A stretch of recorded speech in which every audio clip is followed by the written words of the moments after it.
الحمد لله وكفى وسلام على عباده الذين اصطفى خصوصا على أفضلهم وخاتم النبيين محمد الأمين وعلى آله وأصحابه أجمعين.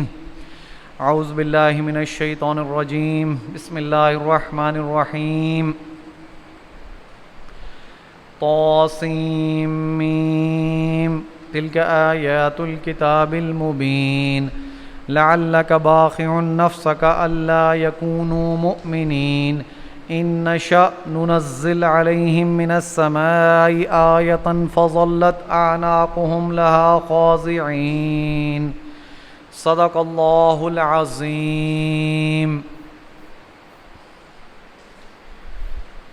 عن ابو ہریرہ رضی اللہ تعالی عنہ قال قال رسول اللہ صلی اللہ علیہ وسلم یحشر الناس یوم القیامت ثلاثۃ اصناف صنفا مشاة وصنفا رکبانا وصنفا علی وجوہہم. قیل یا رسول اللہ صلی اللہ علیہ وآلہ وسلم کیف یمشون علی وجوہہم؟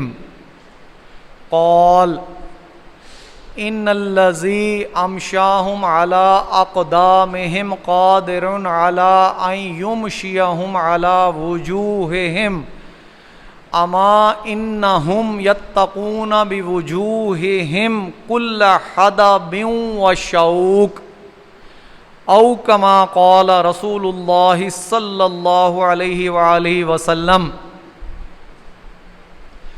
رب اشرح لی صدری ویسر لی امری واحلل عقدۃ من لسانی یفقہوا قولی.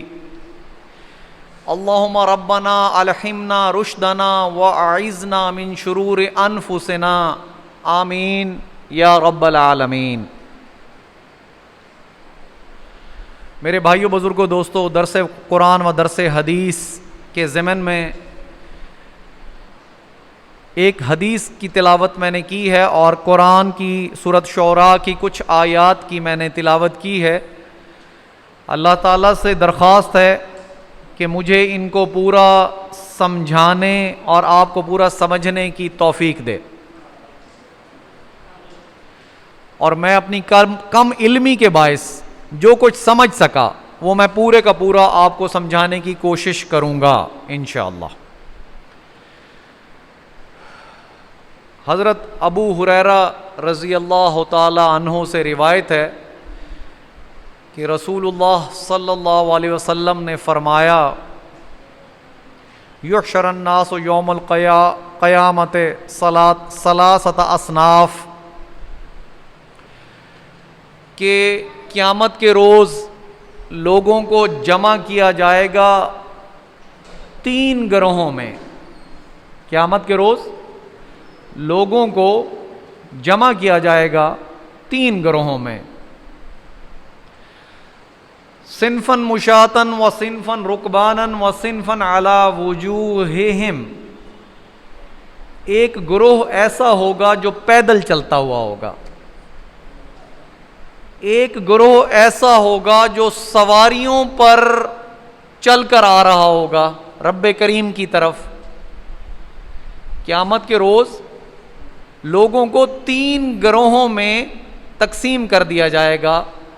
ایک گروہ ایسا ہوگا جو پیدل چل کر آ رہا ہوگا، صنفاً مشاة و صنفاً رکبانا، اور ایک گروہ ایسا ہوگا جو سواریوں پر آ رہا ہوگا، وَصِنْفًا عَلَى وُجُوهِهِمْ، اور ایک گروہ ایسا ہوگا جو اپنے منہ کے بل چل کر آ رہا ہوگا.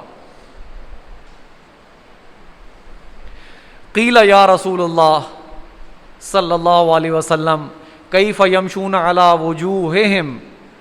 صحابہ بہت حیران بھی ہوئے اور پریشان بھی ہوئے. کہا اے اللہ کے رسول، لوگ اپنے منہ کے بل کیسے چلیں گے؟ لوگ اپنے منہ کے بل کیسے چلیں گے؟ قال، رسول اللہ صلی اللہ علیہ وسلم نے فرمایا ان الذی امشاہم علی اقدامہم قادر علی ان یمشیہم علی وجوہہم. جو رب تم کو اپنے قدموں پر چلاتا ہے، جو رب تمہیں اپنے قدموں پر چلاتا ہے، وہ اس بات پر قادر ہے کہ تمہیں اپنے منہ پر چلا دے۔ کون فرما رہا ہے؟ رسول اللہ صلی اللہ علیہ وسلم۔ بارہا میں نے یہ عرض کیا کہ حدیث کی ویلیو، حدیث کی وقت اور صحیح حدیث وہ بھی اتنی ہی اہم ہے جتنا یہ قرآن پاک ہے، کیونکہ رسول اللہ کے منہ سے نکلی ہوئی ایک ایک بات سچی، رسول اللہ کے منہ سے نکلی ہوئی ایک ایک حرف، ایک ایک بات اللہ کی طرف سے آئی ہوئی، جبریل امین لے کر آئے ہوئے، یا وحی خفی یا وحی جلی، یا وحی خفی ہوتی تھی حضور کو یا وحی جلی ہوتی تھی، ایک ایک بات رسول اللہ کے منہ سے وہ نکلتی تھی جو میرے رب کی بات ہوتی تھی۔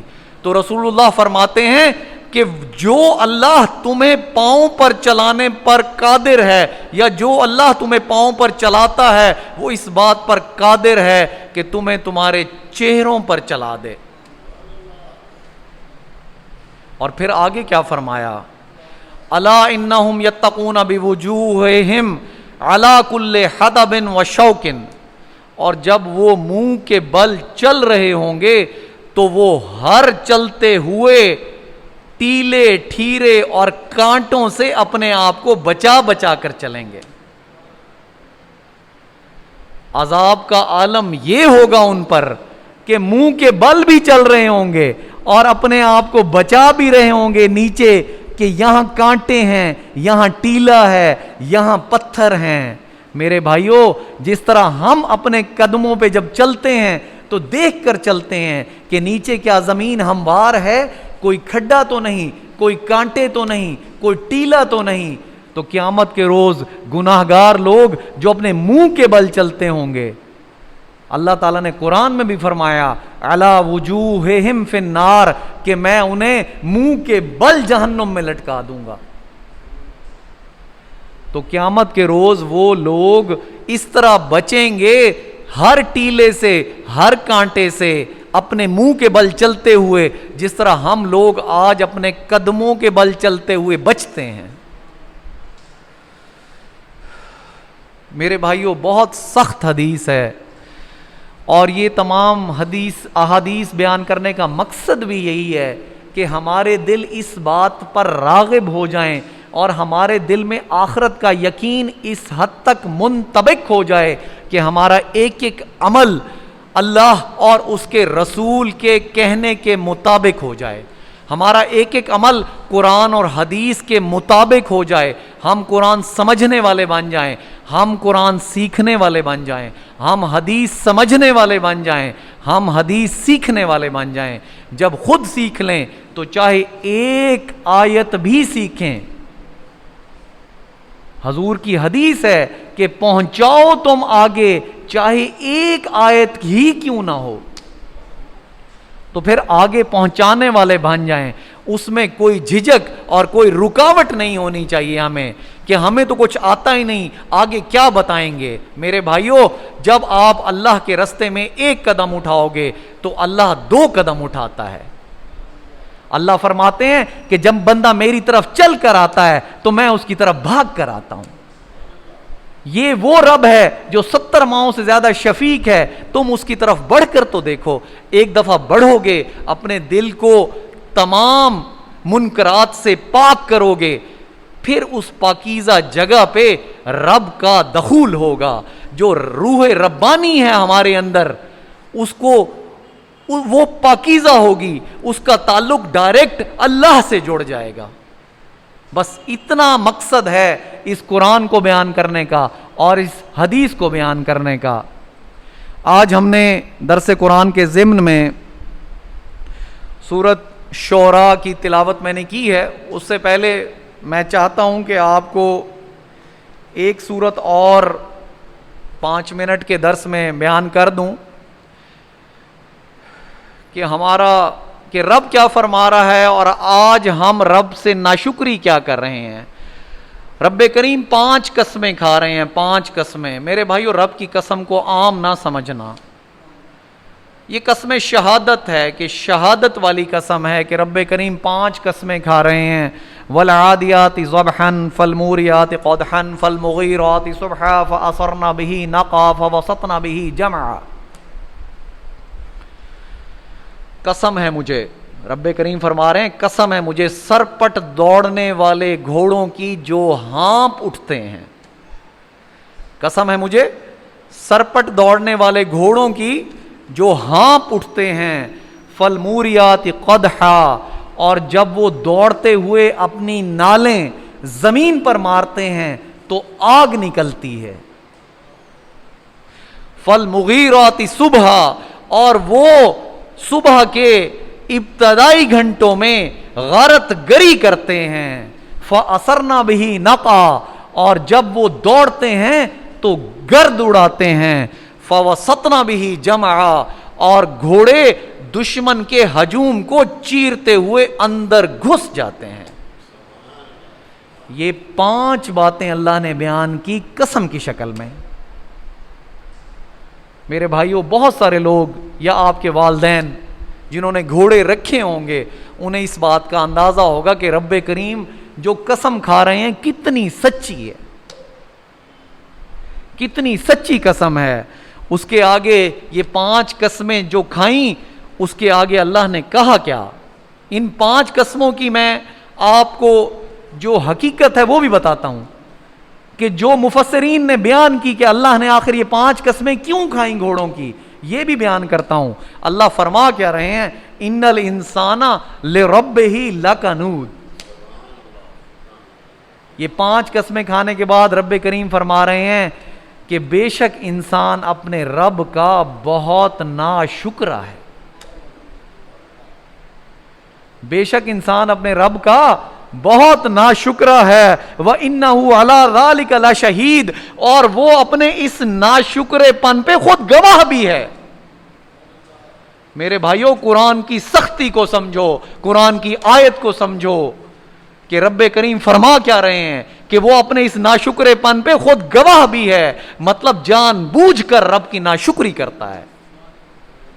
کیوں ناشکری کرتا ہے؟ وَإِنَّهُ لِحُبِّ الْخَيْرِ لَشَدِيدٌ. کیوں ناشکری کیوں کرتا ہے؟ کیونکہ اس کے اندر دنیا کے مال کی محبت بہت شدید ہے. دنیا کے مال کی محبت اس کے اندر بہت شدید ہے، وہ اس لیے میری ناشکری کرتا ہے. میرے بھائیوں، گھوڑا ایک جانور ہے، گھوڑا ایک جانور ہے. اللہ تعالیٰ نے یہ قسمیں کیوں کھائی ہیں کہ گھوڑا، انسان گھوڑے کو جب پالتا ہے تو اسے دانہ ڈالتا ہے، چارہ ڈالتا ہے، اس پہ سواری کرتا ہے، اسے ٹرین کرتا ہے. وہی گھوڑا جب آپ جہاد کے لیے صحابہ تیار کرتے تھے تو وہی گھوڑا وہ ہوتا تھا. عام روٹین میں گھوڑے کو جب چابک دکھایا جاتا ہے تو ڈر کے پیچھے ہٹتا ہے. گھوڑے کو جب چابک یا سٹک یا لکڑی یا سوٹی جو بھی آپ کہہ لیں، گھوڑے کو جب چابک دکھایا جاتا ہے تو ڈر کے پیچھے ہٹتا ہے، چابک سے بہت ڈرتا ہے. لیکن اللہ فرماتے ہیں کہ وفاداری اس گھوڑے کی اپنے مالک کے ساتھ ایسی ہے کہ جب جہاد کے لیے اسے ایڑ لگا دی جاتی تھی تو اس کے جذبے کا وہ عالم ہوتا تھا جو اس کے اوپر بیٹھے سوار کا جذبہ ہوتا تھا. گھوڑے کا جذبہ بھی وہی ہوتا تھا جو اوپر بیٹھے سوار کا جذبہ ہوتا تھا. بس وہ پھر سامنے نہ تلواروں سے ڈرتا تھا، نہ نیزوں سے ڈرتا تھا، نہ چابک سے ڈرتا تھا، اور دشمن کے لشکر چیرتا ہوا گھس جاتا تھا. وہ گھوڑا جو چابک سے ڈرتا ہے، وہ نہ نیزے سے ڈر رہا ہے، نہ تلوار سے ڈر رہا ہے، اس پہ وار بھی پڑ رہے ہیں، مگر گھوڑا اپنے مالک کو اپنی پشت سے گرانے کو تیار نہیں. رب کریم کہتے ہیں کہ جب ایک گھوڑے کا عالم یہی ہے، اے انسان، تو اپنے رب کی ناشکری کیوں کرتا ہے؟ ایک گھوڑے کی وفاداری کا عالم یہ ہے، اور میں نے تجھے کس کس نعمت سے مزین کیا ہوا ہے، کون کون سی نعمتیں میں نے تجھے دے رکھی ہیں. تجھ پہ سب سے بڑی نعمت تجھ کو اشرف المخلوقات بنانا ہے، تمام مخلوقات تیرے لیے مسخر کر دی گئی ہیں، تو پھر بھی میری ناشکری کرتا ہے۔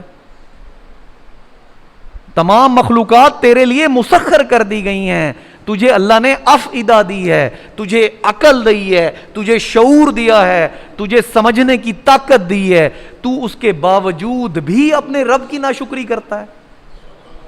یہ اللہ گلہ فرما رہے ہیں اس صورت میں کہ ایک جانور تو اپنی جان کا نذرانہ دینے کو تیار ہے اپنے مالک کی وفاداری میں، اور ایک تو انسان کہ دنیا کے مال کی محبت میں اپنے رب کا ناشکرا ہے۔ میرے بھائیو، ناشکرا پن کیا ہے؟ ناشکرا پن یہ ہے کہ جب ہمارا کوئی عمل اپنے رب کی رضا کے خلاف ہوگا تو وہ رب کی ناشکری ہوگی۔ صبح سے لے کر شام تک اپنے تمام اعمال پر ایک نظر ڈالو کہ کیا صبح اٹھتے وقت فجر کی نماز ادا کرنے سے عشاء کی نماز ادا کرنے تک اور رات کو سونے تک تمہارا ایک ایک عمل رب کی رضا کے مطابق تھا، محمد رسول اللہ کی سنت پر تھا؟ تمہیں یہ طریقہ پتہ ہے کہ محمد رسول اللہ صلی اللہ علیہ وسلم فجر پر کس وقت یا تہجد پر کس وقت بیدار ہوتے تھے، وضو کا کیا طریقہ تھا، نماز کیسے ادا کرتے تھے، صبح ان کے معاملات لوگوں کے ساتھ کیسے چلتے تھے، گھروں میں کیسے تھے، آگے دنیاوی معاملات میں کیسے تھے، ایز اے استاد معلم کیسے تھے، ایز اے سپہ سالار کیسے تھے، ایز مبلغ کیسے تھے۔ آپ کی پوری زندگی اسوۃ حسنہ ہے، ایک بہترین ہمارے لیے اسوہ ہے، ایک ایک چیز محمد رسول اللہ نے صلی اللہ علیہ وسلم کر کے دکھائی، قرآن کی ایک ایک آیت پر عمل کر کے دکھایا۔ تو ہم یہ نوٹ کریں کہ صبح سے اٹھنے تک رات تک سونے تک کیا ہماری زندگی اس طرح بسر ہو رہی ہے؟ اگر تو ہماری زندگی اس طرح بسر ہو رہی ہے تو پھر سمجھیں کہ رب کا شکر ادا کر رہے ہیں، رب کا شکر ادا کر رہے ہیں، رب کی ہر نعمت کا شکر ادا کر رہے ہیں۔ اور اگر ہماری زندگی حضور محمد مصطفیٰ اور صحابہ کے طریقے پر نہیں تو سمجھ لیں کہ رب کی ناشکری کر رہے ہیں۔ اور ناشکری پہ اللہ تعالیٰ پھر کیا فرماتے ہیں؟ افلا یعلم اذا بوسر ما فی القبور، اے ناشکر انسان، تو کیا تو نہیں جان لے گا کہ جب ہم تجھے قبر سے اٹھا دیں گے تجھے اپنی ناشکری تب نظر نہیں آئے گی، تب تجھے اپنی ناشکری نظر آ جائے گی۔ کیا تو نہیں جانتا کہ جب ہم تجھے اٹھا لیں گے قبر سے، وَحُصِّلَ مَا فِي الصُّدُورِ، اور سب کچھ ظاہر کر دیں گے جو تیرے سینے کے اندر بھید ہے۔ کچھ باتیں انسان اپنے سے بھی چھپا کے رکھتا ہے، اپنی زوجہ یا بچوں کو بتانا تو درکنار، وہ باتیں ایسی ہیں، کچھ باتیں انسان اپنے سے بھی چھپاتا ہے کہ میں اپنے سے بھی ان باتوں کو چھپا کر رکھوں۔ اس بھید کو دنیا کا کوئی انسان، کوئی طاقت نہیں جان سکتی۔ وہ سینوں کے بھید اللہ تعالیٰ فرما رہا ہے وَحُصِّلَ مَا فِي الصُّدُورِ، تو میں اس دن ظاہر کر دوں گا سب کچھ جو سینوں میں ہوگا۔ ان ربہم بہم یومئذ لخبیر، اور اللہ تعالیٰ فرما رہے ہیں کہ اے ناشکر انسان، اس دن تیرا رب ہر چیز سے باخبر ہوگا، اس دن تیرا رب ہر چیز سے باخبر ہوگا۔ میرے بھائیوں، شکر کرنا ہے تو اپنے عقائد ٹھیک کرو، شکر کرنا ہے تو اپنی عبادات ٹھیک کرو، شکر کرنا ہے تو اپنی رسومات ٹھیک کرو، شکر کرنا ہے تو اپنی معاشرت ٹھیک کرو، شکر کرنا ہے تو اپنی معیشت ٹھیک کرو، شکر کرنا ہے تو اپنی سیاست ٹھیک کرو۔ یہ 6 گوشے ہیں زندگی کے کہ اگر یہ 6 گوشے تیرے اے انسان ٹھیک ہو گئے تو تو رب کا شکر گزار ہو جائے گا۔ پھر تیرے ساتھ معاملہ کیا ہوگا؟ جو میں نے سمجھا دیا تھا، والسابقون السابقون اولئک المقربون فی جنات النعیم، کہ پھر تو آگے بڑھ جانے والوں میں ہو جائے گا، اللہ کے مقرب بندوں میں شامل ہو جائے گا، نعمتوں والے باغات میں چلا جائے گا۔ ان 6 گوشوں پہ توجہ دو میرے بھائیو، صبح سے لے کر رات تک کے اپنے ایک ایک عمل کو خود غور کرو کہ میرا ہر کیا ہوا عمل، میری زبان سے نکلا ہوا ہر لفظ، میری آنکھ سے دیکھی ہوئی ہر چیز کیا پروردگار کے حکم کے مطابق ہے؟ اگر ہے تو پھر سمجھ لینا کہ تم شکر گزار بندے ہو، اور اگر سمجھو کہ نہیں، دھوکہ ہے، شیطان نے دھوکے میں ڈالا ہوا ہے، تو پھر سمجھ لینا کہ ناشکر بندوں کی لسٹ میں آ جاؤ گے۔ تو پھر قیامت کے روز اللہ تعالی ہر چیز کو واضح کر دے گا۔ پھر اصحاب الیمین الگ ہو جائیں گے، دائیں ہاتھ والے الگ ہو جائیں گے، سابقون السابقون الگ ہو جائیں گے، اور بائیں ہاتھ والے الگ ہو جائیں گے۔ ان کے جو درجات تھے وہ میں نے آپ کو بتا دیے، بائیں ہاتھ والوں کی جو تکالیف تھی وہ بھی میں نے آپ کو بتا دی۔ فیصلہ آپ نے کرنا ہے، فیصلہ آپ نے کرنا ہے کہ کس طرف جانا ہے۔ کیا 60-70 سال کی زندگی ہی سمجھ لینی ہے اپنے لیے کافی، یا نہ ختم ہونے والی زندگی اسے اپنے لیے سلیکٹ کرنا ہے؟ سلیکشن میرے بھائیوں آج آپ کے ہاتھ میں ہے، آج اللہ نے اختیار آپ کے ہاتھ میں دے رکھا ہے۔ غائب کا پردہ بہت دبیز ہے، اللہ نے غائب کی کوئی چیز نہیں کھولی۔ کس لیے نہیں کھولی؟ تاکہ تمہیں ٹیسٹ کر سکے کہ تم کتنا غائب میں رہتے ہوئے اللہ پر یقین رکھتے ہو، یوم آخرت پر یقین رکھتے ہو۔ وہ چاہتا تو ہر چیز کھول کر رکھ دیتا اور سارے کے سارے مومن ہو جاتے۔ کیوں؟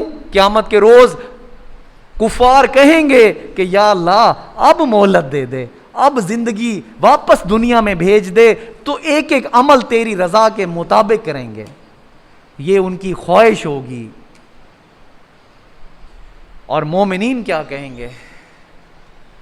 اس دن مومنین کو بھی ایک حسرت ہوگی۔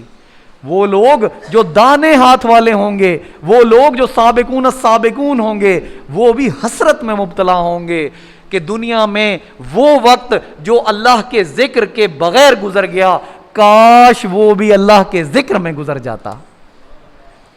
مومنین کو بھی یہ حسرت ہوگی کہ کاش وہ وقت دنیا میں جو اللہ کے ذکر کے بغیر گزر گیا، کاش وہ اللہ کے ذکر میں گزر جاتا۔ اس غائب کے پردہ اٹھنے کے بعد، وہ درجات دیکھنے کے بعد، اور وہ تکالیف دیکھنے کے بعد،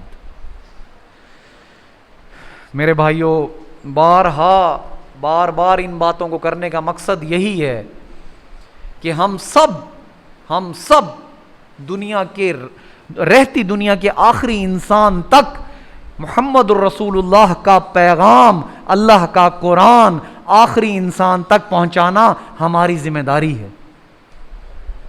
آخری رہتی دنیا کے آخری انسان تک پہنچانا ہماری ذمہ داری ہے۔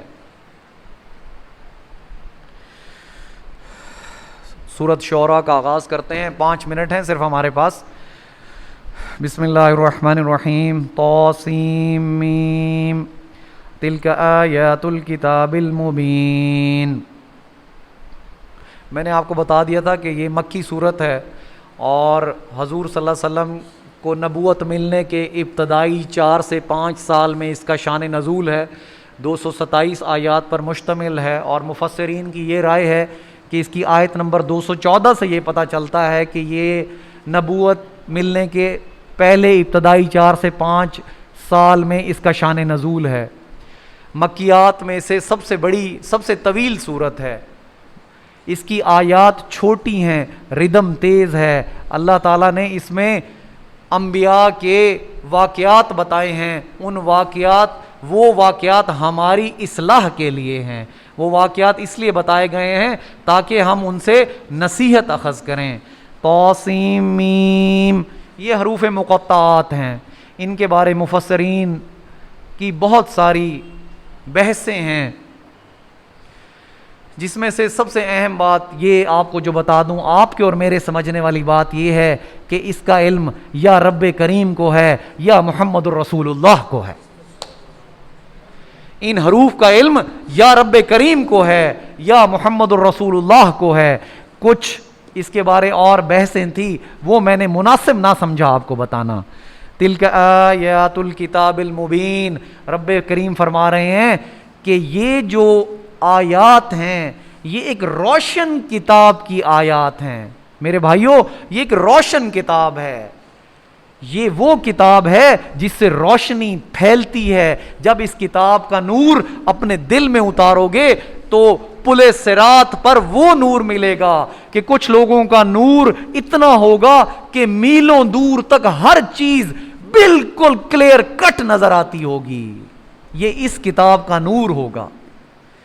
جن لوگوں نے اس کتاب کو دل میں اتارا ہوگا تو پلے صراط پر وہ روشنی ملے گی کہ میلوں دور تک کی چیز بھی کلیئر کٹ نظر آتی ہوگی۔ وہ کون سا پل ہوگا؟ روایات کے مطابق جو تلوار سے تیز اور بال سے زیادہ باریک ہوگا، جس پہ اگر تھوڑا سا بھی پھسلے تو کٹ کر جہنم میں گریں گے۔ اگر اس دن اس کتاب کا نور دل میں نہ سمایا، یہ روشن کتاب ہے، نور کی کتاب ہے، اس کا نور دل میں کیسے سمائے گا؟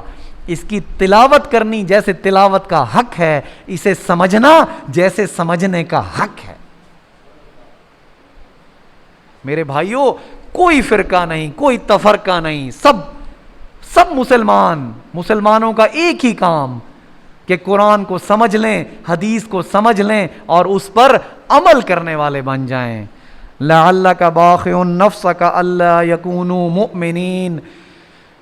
یہاں اس آیت میں رب کریم کی بہت شفقت نظر آ رہی ہے محمد الرسول اللہ صلی اللہ علیہ وسلم کے ساتھ۔ رب کریم کو سب سے زیادہ محبوب ہستی محمد الرسول اللہ صلی اللہ علیہ وسلم تھے۔ رب کریم کی سب سے محبوب ترین ہستی تھے۔ اس آیت میں اللہ کی شفقت نظر آ رہی ہے۔ میں نے آپ کو پچھلے جمعے میں بھی بتایا تھا میرے بھائیوں، جب آیات کو سمجھنا شروع کرو گے تو آیات اپنے اندر جذبات پروئے ہوئے ہیں، ایک ایک آیت کے اندر جذبات بھرے ہوئے ہیں۔ آپ کو سمجھ آنا شروع ہو جائے گی کہ یہ آیت محبت والی آیت ہے، یہ آیت غصے والی آیت ہے، یہ آیت شدید غصے والی آیت ہے۔ یہ آپ لوگوں کو یہ بات سمجھ آنا شروع ہو جائے گی، لیکن اس کو سمجھنے کے لیے دل کی کھڑکی کو کھولنا پڑے گا، دل کو تمام منکرات سے پاک کرنا پڑے گا، کیونکہ اللہ کا تعلق اس جگہ سے بنتا ہے جو انتہائی پاک ہو۔ کیوں؟ اللہ بہت لطیف ہے، بہت لطیف ہے۔ اس کا تعلق تب تک نہیں بن سکتا انسان سے جب تک یہ لوتھڑا ہر منکر سے پاک نہ ہو جائے۔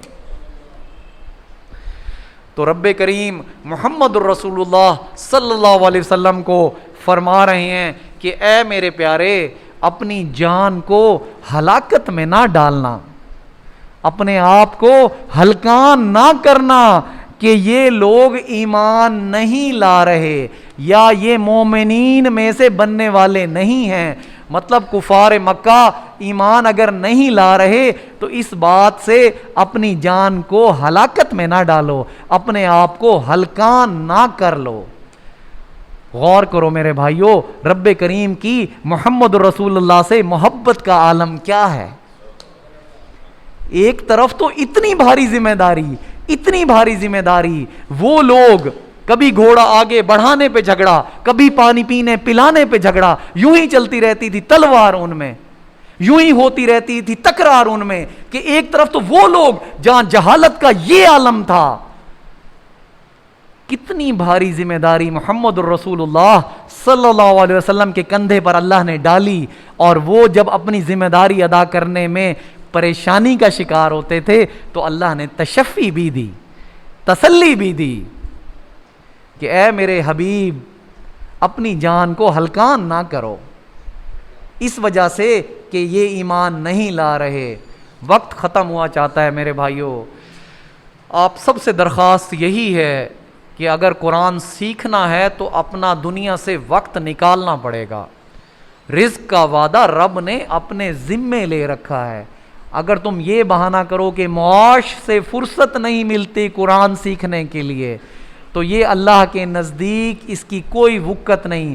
چونکہ اللہ فرماتا ہے کہ میں جس کا چاہتا ہوں، اللہ یبسط الرزق لمن یشاء ویقدر، کہ میں جس کا چاہتا ہوں رزق کھلا کر دیتا ہوں اور جس کا چاہتا ہوں ناپ تول کر دیتا ہوں. جب آپ کے اختیار میں نہیں تو معاش کے لیے کیوں لگے ہوئے ہو؟ اپنے اوقات نکالو اس قرآن کو سیکھنے کے لیے، اس کا نور اپنے دل میں اتارنے کے لیے. قرآن کا نور جب دل میں اترتا ہے تو دل سے ساری منکرات دفع ہو جاتی ہیں، ضائع ہو جاتی ہیں. انسان وہ نمونہ بن جاتا ہے جسے رب کہتا ہے کہ یہ عباد الرحمن ہیں، یہ میرے بندے ہیں.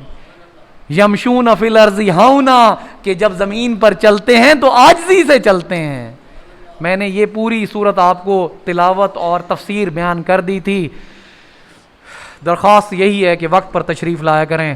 وآخر دعوانا ان الحمد للہ رب العالمین.